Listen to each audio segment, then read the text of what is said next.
here we are. Obviously, we're everywhere. We're everywhere. Yeah, we're trying, man. We're trying. Yeah. Episode 1, pilot episode of the new DSTL Arts-cast. Yeah. You know, No pressure. Dun, dun, dun, dun. Seriously, no pressure. No pressure. But you know, it's a learning experience, and at least we were able to sort of get something going. You know. Yeah. So, yeah. I think we should probably start with like introductions, right? Yeah. You know, so the world out there knows who we are. Yeah. You know, my name's Luis Antonio Pichardo. I'm the founder and executive director of DSTL Arts. DSTL Arts is a non-profit arts mentorship organization that inspires, teaches, and hires emerging artists from underserved communities. And part of the reason why we are here in this tiny little space is because this is our mobile art lab. The mobile art lab is a little camper that, at least for the time being, is functioning as both an office space, but also actually works as a workshop space. And you know, studio. Yeah, a little mobile studio, right? Yeah. And yeah, this is kind of fun. I think, you know, practicing here in the mobile art lab, just trying to see how being out in the community is gonna inspire people, you know. And with me, obviously, are gonna be the main hosts of the podcast. I'm here more as like the producer, you know. So I might not speak that much when we get full into it, but you know, it's probably worth me introducing myself. And yeah, I guess I'll just throw it over to you guys. Start with the youngest Yeah. member. Hi everyone, I'm Jaramillo. Adias. I am a student, part-time worker. I do a lot of writing, some doodling, sketching, and drawings. I currently I'm the editor-in-chief of our zine, art blog Zine, which is a piece of DSTL Arts.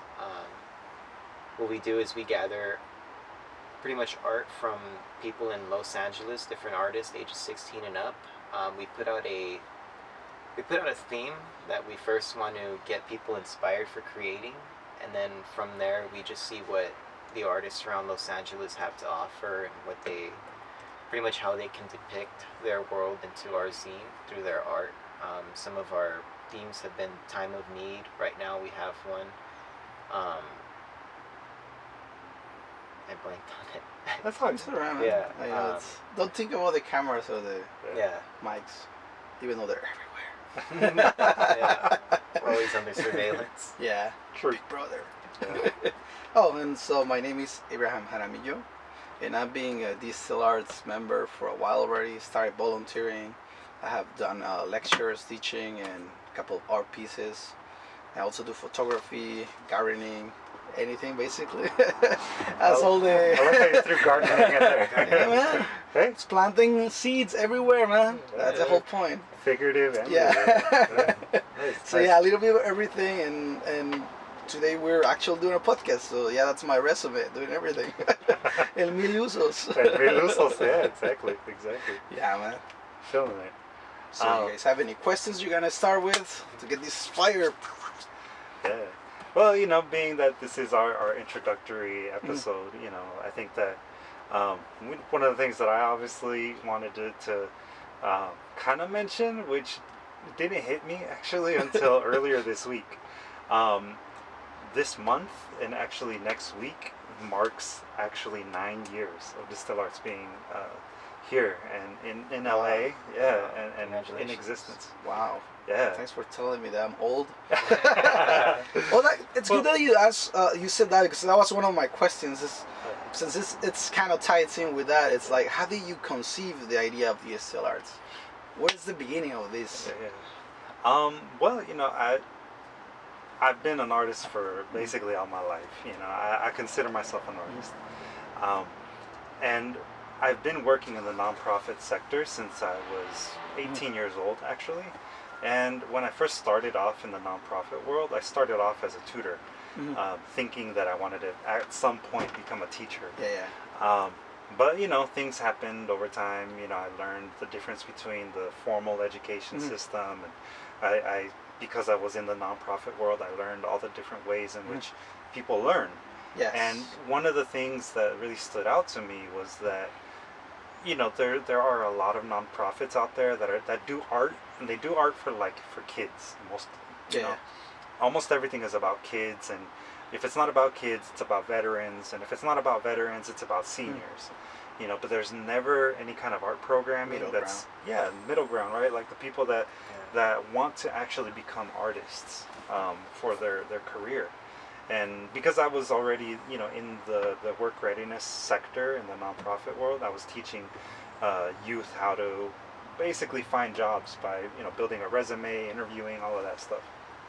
But I had never come across a nonprofit that taught artists how to be working artists. Everybody knows the starving artist, right? Like and we all probably at some point made fun of that idea, or we're afraid, especially being told, right? Yeah, exactly.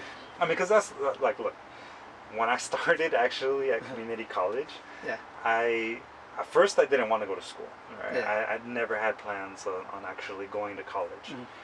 But when I ended up actually going to college, I remember the very first day when I was registering for classes, and I remember thinking, okay, I could either major in art, because I didn't know what that meant. I didn't know what any of college stuff meant. I'm the first person in my family to go to college. So I was like, look, I could either, study art and, get better at drawing. At the time I was doing a lot of graffiti and painting and, art in general. And I was like, that's something I really want to learn. That's what I would actually really have studied if I had known, that there was another world out there of people making money off of their art, that didn't involve just doing galleries, just selling paintings and that kind of thing. Because, I mean, we've all seen it, right? Like the movies of the starving artist that suffers for their art and that's it. Yeah, we all know these tragic stories. I remember my history class on art. It was always they introduce an artist and their story, and it was always something horrible about their ending, or they didn't have money towards the end. Like, oh my God, what am I here for? But I'm still here being an artist. I don't know about masochist or, but it was always something played in the class that was always something sad about their lives, Either that, or it seems like they're not successful until after they die. Oh yeah. Pass, so it's like. Yeah. So that's that like tragic story that played out in my head, right? Yeah. But my backup was English, and I thought, well, my English teacher when I was in high school had the hugest impact on me, and I figured, I need to do something that's going to make me money. I need to support my family. My family is not exactly a rich family. We actually were very poor at the time, so even just me going to college was a big sacrifice. But I figured, well, if anything, I could go to school, study English. I had been getting into writing poetry. I started off writing rap songs, and I just was like, I want to get better at writing. So if my fallback could be teaching English, then perfect, like I have a plan B, and so that's why, like, I studied what I studied, I got my bachelor's degree in literature and writing, and then eventually I got my master's degree in that. But for me, the reasons for starting Distill Arts were because of what I was seeing. I was seeing a lack of programs that actually supported artists as artists who wanted to turn this into a career. And that's really been always kind of the goal of Distill Arts since I started it, is to teach people how to turn this into a career, to inspire them in understanding that they are artists already, and really just being a support, like creating a community that I never had. Yeah. That was one of the main reasons why I started Distill Arts. Yeah, it's kind of how I met you, actually. Yeah. So I remember I was trying to create this gallery with my cousin, and he knew somebody who was writing, like, oh, she's gonna do a release book party or something. Yeah. And I ended up going, and my cousin didn't go there. But I ended up going, and I remember you were talking, and you were talking about, like, oh, this is the ways you can make money with art or live your life from art. I was always trying to get more, because I was working already, but I wasn't working in art. So I was always trying to find a way. That's why I wanted to do the gallery, and that's how I actually found you, because of that simple fact that you don't see that everywhere, right? And so this is the good thing about DSTL Arts. And can I ask one question for Jeremy, since I'm already here with questions? So I know you are studying journalism, right? Am I right? Yeah. Okay. So how do you see a connection with journalism and writing stories, script, fantasy, poetry, or etc.? Well, If there is any connection, right? I yeah, don't no, know. there's actually a pretty big connection there. Journalism is pretty much like day-to-day experiences, life being documented for others to read, and art does that in a different way for us. If you want to understand pretty much any historic period, you can look at, theater, what was going on in their theaters, or you can look at a portrait hanging in a museum, and you can generally just get like a sense of what was going on in that time period. But journalism as well is like, documented events, things that were going on, and in a way it kind of tries to expose what goes on with like the people and what's really going on with society. And we get that a lot in our poetry and our stories. Whether we realize it or not, it's a reflection of our life, and our lives reflect art as well. So I mean, too, journalism is also really good to get together with other artists, interview them, and pretty much get to know what people want to know about art or techniques, or like, say for instance, where the beginning of Distill Arts came from. Yes, definitely. So it's a form of communication, and I think that's one of the cooler things about it that I enjoyed about it, just being able to go out, pretty much meet new people, get stories out there. That's definitely good. Yeah. It's funny that you bring up, how you came to be connected with Distill Arts, Abraham, because, I remember when I first met you, it was, I think right after we had done our very first art show, maybe it was the second one. Yeah, because I remember you had all the kids that were doing their work, and they're exposing, and then I think I sent you an email that said like, oh, I'm looking to do more art, right? Yeah. And then we met, I think, at Union Station, right? Yeah, I remember meeting at Union Station, and we talked a little bit about what Distill Arts was and why I started it, and at the time it was actually just before Conchas y Café was about to get started. That's been 7 years, man. You realize that? Yeah, at this same library over here. We're kind of parked in front of this library. I remember the first time that I did this, I was volunteering at the time, and my car was crushed. So I was riding a bicycle, and I parked in front of the library, and as we are coming back from like this, we finished the class, and I see like, there's no bike. Oh my God, somebody stole my bike the first day that I came, and I remember Luis, I like, hey, dude, somebody stole my bike, man. Yeah. And so giving me a ride home, and like, oh my God. Dude, that's 7 years ago, right? Oh 7 years ago, man, yeah. I still miss the bike. Whoever has it, please contact me. Oh, man. So I have a question for you. So why poetry, man? I know some people have this perception of poetry that it is too old school, that is nerdy, also that is elitist, that's snobbish or exclusive, or plain and simple, that is boring, or that it is too hard to understand. So again, why is poetry the form you chose to express yourself, hashtag to make art, and what would you say to those people who might have any of those notions about poetry? I know it's a loaded question. You really thought about this. Yeah. Shit. Well, like I said, when I first started writing poetry, it actually started off as me writing rap songs. Cause, yes. When I was in middle school, my parents got divorced, and I was really into gangster rap. And over time, like, gangster rap got a little bit old for me, and I started to really focus a lot more on underground hip hop. And underground hip hop opened my eyes to spoken word, and even things that had like happened way back in the 70s and 60s that were about empowerment and that kind of thing, and the messages of especially the Black Arts movement. That really did inspire me, because being a person of Mexican descent, being Chicano, born here in the U.S., I never saw anybody that looked like me doing anything successful. It was like, a revelation when I found what Black people had done, in art and in society. And so, for me, hip hop just naturally led down that path of poetry, and poetry as something that's more like the voice of the people. Yeah, definitely. And so that's why I stuck with poetry, as my main thing. It's writing stories and essays and things like that. Yeah, that was really helpful in its own way, being in college, obviously that's like an expectation, right? You have to write essays, but Yeah. being in a writing program in college exposed me to a lot of different forms of writing and a lot of different philosophies that were actually about writing and art at the same time. So it changed my way of thinking about poetry, and it just, I think, made me the kind of poet that I am today, you know.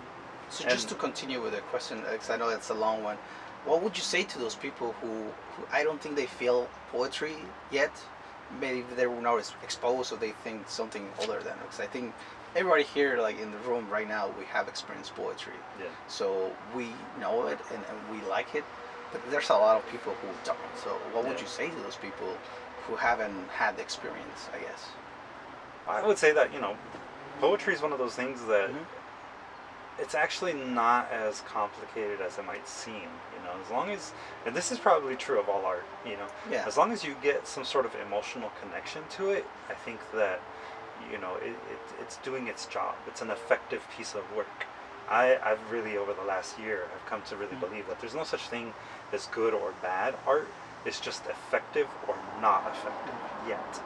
You know, because everything can always change, right? Like, you know, people can always redo something and edit and, you know, Yeah. make it that much better, that much stronger, you know. So for me, it's about that. Like, my poetry, my art should be effective enough to make people feel something. So I would tend to say that I focus a bit more on like imagery, you know, that is evocative. You know, it's about getting people to understand the emotional content behind what you're saying. Definitely. Yeah.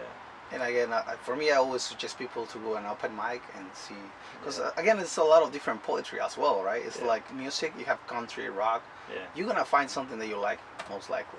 Yeah, for Right. sure, for sure. Yeah. And I still remember when I first met Jeremy.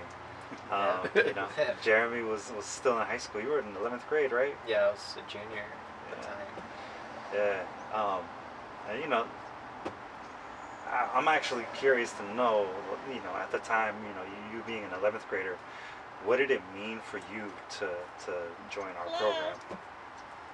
Hi. Hi, I just seen your guys' camper and I just thought it was so cute. I had to see what was going on. I guess you probably hear that all the time, huh? Yeah. We're actually recording a podcast right now. Huh? We're recording a podcast at the Oh, moment. I apologize. It's No, okay. that's all right. Oh my But God. this is exactly what this is about. Yeah. It's about making art accessible to Yeah. the community. I am so Welcome. sorry. Yeah, no problem. So, that was a the nice pleasures of doing this Yeah. outside, you know, Yeah. meeting new people and artists, man. Like, I know. what are the ads? little, no, artists attract artists. Yeah. Yeah. Awesome.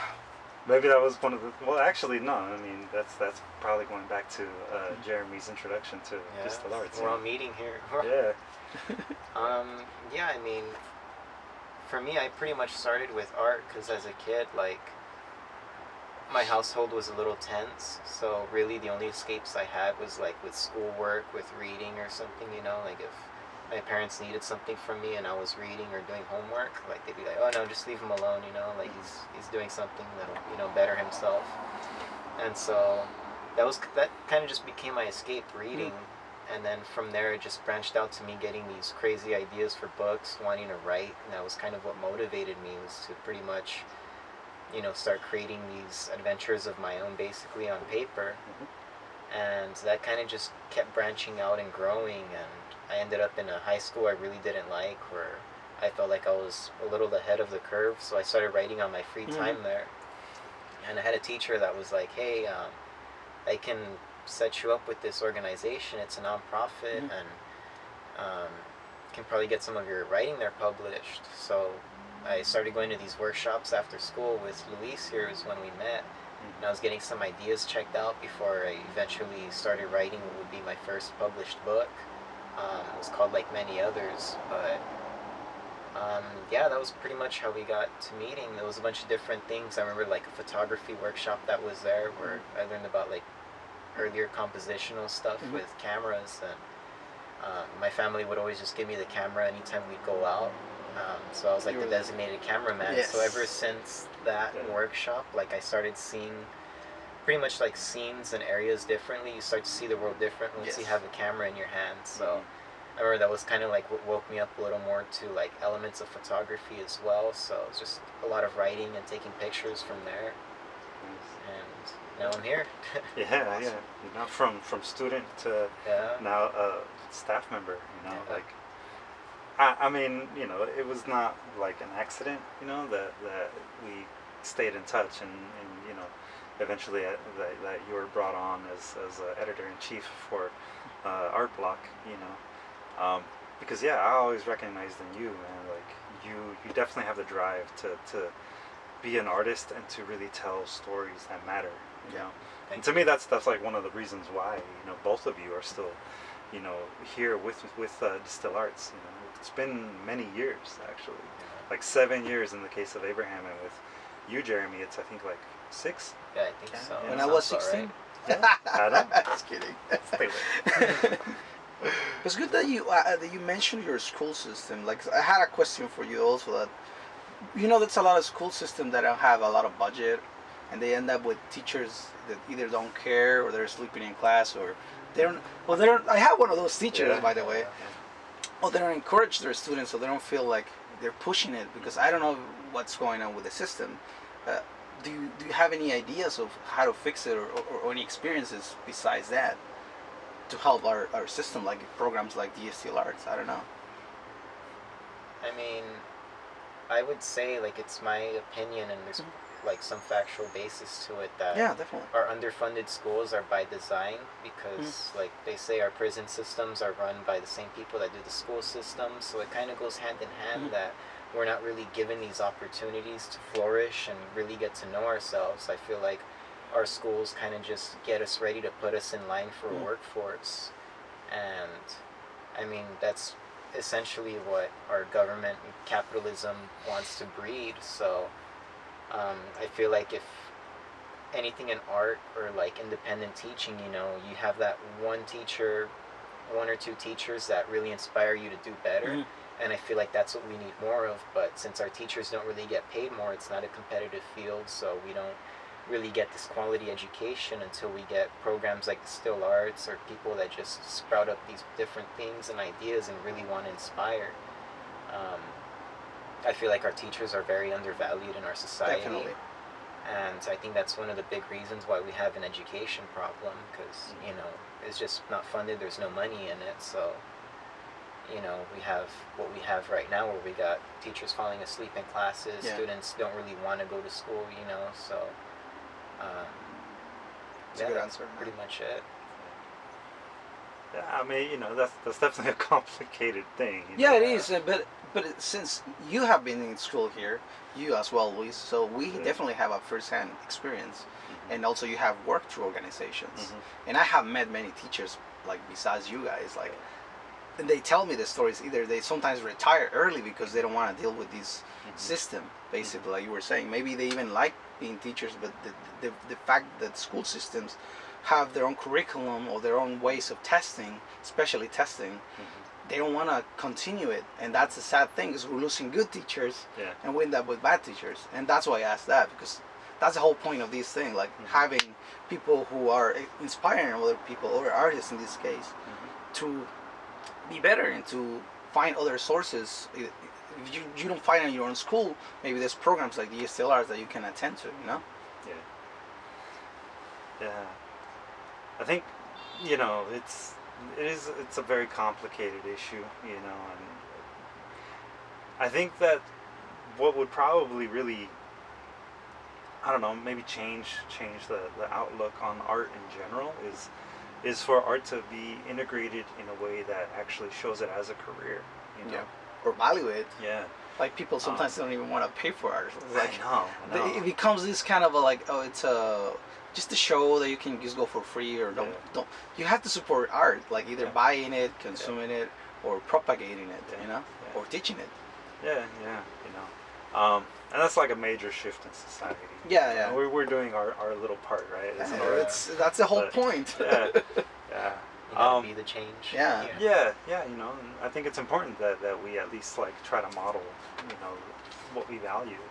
And I actually have a question for Abraham specifically, because it has been, 7 years. Like I was saying, since we met and you started as a volunteer, what has continued to motivate you, as an artist, but beyond that, just as an artist, like as a person, what is it that's been motivating you to really continue practicing your art? Even before you met us, you were already a photographer and studying other things, but like, and this hasn't always been a paid gig for you either. So, like, what is it that's always motivated you about, art, or just, the career path that you've decided to take? And I have told many people, especially students, like, I'm not here for the money, and Luis knows this. Mm-hmm. Like, I started this volunteering because I say, oh, if you don't have money, well, he's like, oh, you can volunteer. Okay, I'll do this because it's art, and I think many people are stuck in the idea and the notion they have to be paid or they have to have a title to be an artist. Mm-hmm. And I think as long as you yourself believe you are, and you are doing it, that's even one of my pieces I wrote, that you have to continue writing. If you want to be a writer, just write. It's not about selling the book or even being good.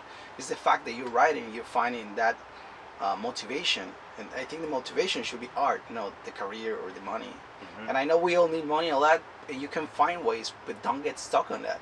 Just keep on creating. Yeah. To me, it's always either I go take photos, I write, or paint. Even if I don't publish it or I publish it, that to me is irrelevant, because the whole point is to make art, right? Yeah. So I'm a freaking artist. Yeah, an artist is gonna art. Yeah. Yeah. It sounds simple, and I know everybody has their own obstacles to do it, but at the end of the day, you have to be whatever you want to be, right? Yeah. And you're not gonna ask anybody else to, can you hire me so I can be an artist? Yeah. No, you have to be an artist because you are, right? Yeah, absolutely. And we're all, I think, in different like points in our careers. Mm-hmm. I don't know. I struggle sometimes with saying that I'm like a long-term artist. Like recently there was that grant application for an artist residency, or not residency, but an artist individual grant. Right. Yeah. And I struggled with actually classifying myself as what they call a legacy artist. Yes. It's like an artist that's been doing their thing for over 15 years. But yeah, I mean, I have, and I've been actually like published and things like that for like almost 15 years now. And I think, Abraham, you classified yourself as the other one. Yeah, it's the one under established artist. Yeah. And Jeremy, when I think of you, like since you were a junior in high school, you've been published. Yeah. And we probably, each one of us, maybe sometimes struggles with how we classify ourselves as an artist. But I'm curious to hear from both of you. What, like, when you introduce yourself, how do you introduce yourself? As an artist or as like something else that also practices art? I'm curious. I usually tell people I'm a writer because I feel like primarily that's what I'll do. Like that's like my strong suit. Yeah. But I'll either say I'm a writer, photographer, both. But I don't know. I rarely say I'm an artist just because I feel like that has more of a heavier connotation. That like I feel like when I say I'm an artist, I'm raising people's expectations and they're expecting to be blown away or something. So I kind of just like to set the bar low and just let them like fly over it when they see what I do. I think it's alright when you present yourself to the world, even regardless how you say it. Yeah. But the fact is that you yourself have to have high expectations or a high view of your own self, because that's where it starts. I remember one time we were trying to start a company about making T-shirts, and one of my friends who was an artist as well. We started creating our T-shirts, right? And I told him the first thing you have to do is buy your own T-shirt, because if you don't buy it, what's the point, right? You have to believe in yourself and your product in this case, right? And as an artist, you have to believe in yourself. And to me, it's I always tell, like right now, when we started this podcast, like I'm a gardener, I'm a multifaceted person, right? Yeah. So you don't have to settle for anything. Like in the application, if they ask you, you can give the honest truth. I'm all these things and more, right? Yeah. Because that's the thing. Luis, that I hate boxes. So I was trying to like Like my dog, it never stay in one box. Yeah, like dog like one. Yeah, man. Yeah, I can relate to that. Yeah. Yeah. Yeah, I mean, it's interesting, like especially working with our community in general. Mhm. People really do struggle with that idea Yeah. of them being an artist. Yeah. Even just simply being a writer. Like Yeah. we all write. Yeah. The moment that you put pen to paper, and you start Yeah. basically any kind of story, whether it be done in poetry or other ways. Well, you texted your girlfriend. Whatever, Yeah, that's a beautiful piece. Yeah. But like the idea is still like, as long as you're telling your story, you're an artist. That's how I look at Yeah. it. So to me, like that's one of the main reasons that DSTL Arts does what it does. Yeah. We're here to empower people to tell their stories. And I feel like I see that in both of you. I think that both of you reflect that back to the community too. Yeah, and I have seen many of our students realizing that, because we have different type of ages, like Luis was saying, and we sometimes have seniors who never view themselves as artists, right? Because again, that struggle to like, I feel like I have to back it up or something like that, and that's that moment where they say, oh, I created this. I am an artist, or I'm a writer, or I'm a poet. Yeah. Especially when they get published, right? And that's one of the things I love of this program. I tell a lot of people, like, hey, you feel like that feeling that you don't have any credits or whatever, which you shouldn't have to care too much about it again. But if you feel that, you can say that you got published. If you do the program, you work it out, you do it. Yeah. That's all you need to do, right? Make Yeah. art. Okay, so we all have like songs or books or movies or other type of visual art that at times we go back to, right? So can you guys tell me one artist or song or movie that you guys go back to? I mean, it's kind of hard to say just one. No. But They always say like don't go for the favorite, just give me one, because it's Yeah. always like we're multifaceted people. So for sure. But I think that like one thing that I could say that I noticed across all the things that inspire me is that they all have sort of this same thing, that kind of crosses everything. It's the idea that the work feels authentic, and it feels like it's coming from an emotional place. Like, I love Pablo Neruda's work. And I know you have, that's one of them. Yeah. Pablo Neruda for me as a poet is like the man, and he's definitely one of the poets that I would say I was introduced to him early on, and left an impact that I think is reflected in my art, in my writing specifically. But aside from him, you also have people like Gustavo Cerati, and his lyrics and his music in general, because of the way that he composed his music, like it has that same sort of thing where it's very emotion driven. Yes. And then in hip hop, like for me, it's all about Common, Mos Def. I love the Roots too, but there's a different kind of approach to the same idea of what Pablo Neruda was doing with his poetry. Speaking on society in a way that makes the emotion of it come out. That's where hip hop for me really made me reevaluate my life. Specifically Common. The first time that I heard Common rapping, and I heard him telling stories that sounded like my story growing up. Same thing with like the Notorious B.I.G. And even with the Wu-Tang Clan. Like, I love Wu-Tang Clan. Their stories maybe weren't always exactly what I was experiencing, but the emotion of it was certainly what I was experiencing. The anger, the rage, the hope, the desperation, like all of those things, they definitely are what I always go back to. And what keep me motivated. Awesome. Jeremy, you have any of those artists that you may feel that you go back to a couple times? Well, they're artists that I go back to all the time. Immediately when you start asking about artists and like that, I thought about Immortal Technique first, pretty much for the same reasons as Luis. A lot of it comes with like that emotion, but me recently I've been more like, if people ask me what kind of music do you listen to, I realized that it's pretty much music with messages and reflections Like of our powerful society. lyrics? Yeah, powerful lyrics. Okay. Just like that, I guess, third eye view of everything that's going on. Like Immortal Technique talks a lot about the system. I'm also into like Run the Jewels, Rage Against the Machine. Those are like my top guns right there. Like that's what I go to. Just the way they portray the same struggle that I feel like I'm going through.